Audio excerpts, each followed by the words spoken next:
Arrêtez, peuple de l'OTAN. Vous bombardez un mur qui barre le chemin à la migration africaine vers l'Europe et le chemin des terroristes d'Al-Qaïda. Ce mur, c'était la Libye.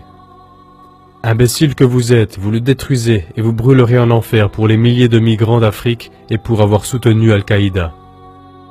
C'est ainsi que ce sera, et je ne mens jamais. Et je ne mens pas maintenant non plus.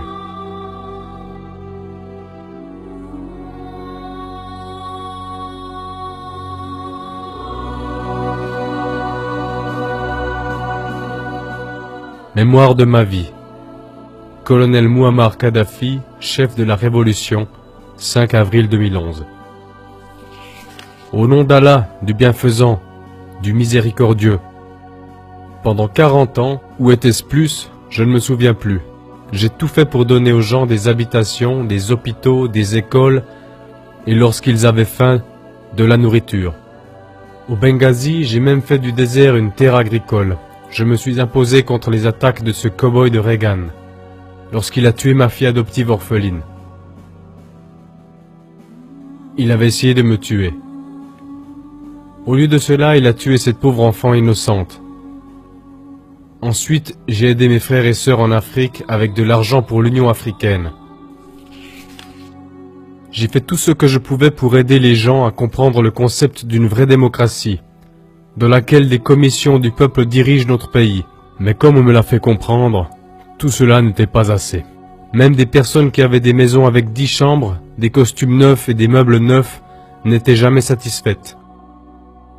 Égoïstes qu'ils étaient, ils voulaient toujours plus.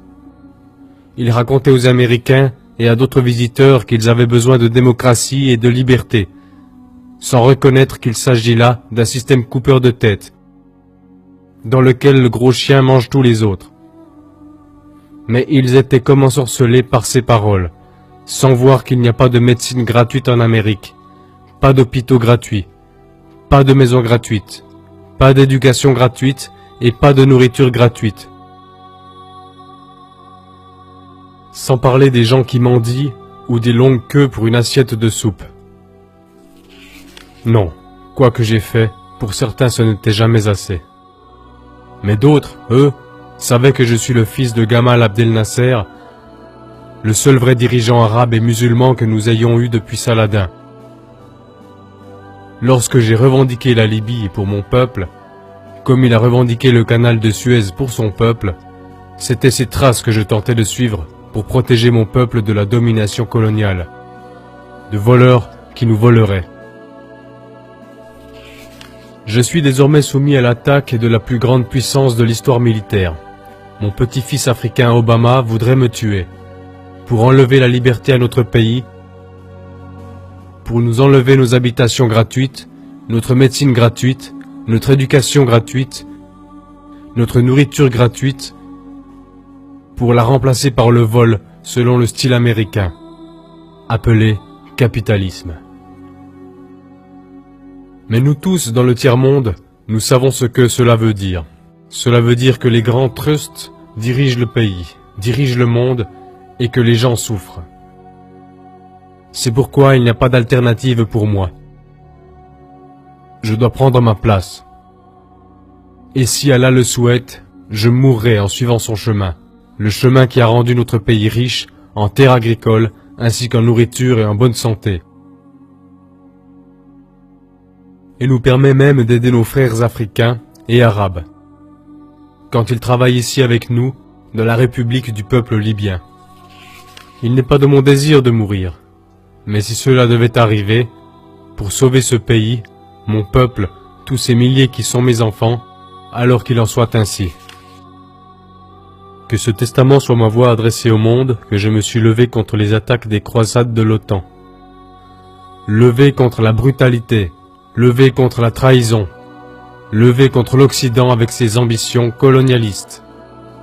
Et que je me suis tenu du côté de mes frères africains, du côté de mes frères arabes et musulmans, comme une colonne de lumière. Pendant que d'autres construisaient des palais, je vivais dans une maison toute simple et dans une tente. Jamais je n'ai oublié ma jeunesse à Sirte, je n'ai pas gaspillé de manière insensée la richesse de notre peuple. Et comme Saladin, notre dirigeant musulman qui a sauvé Jérusalem pour l'islam, j'ai pris peu pour moi-même. En Occident, certains m'ont traité de fou ou d'insensé, mais ils connaissent la vérité et continuent néanmoins à mentir. Ils savent que notre pays est libre et indépendant, et non sous le joug des colonialistes.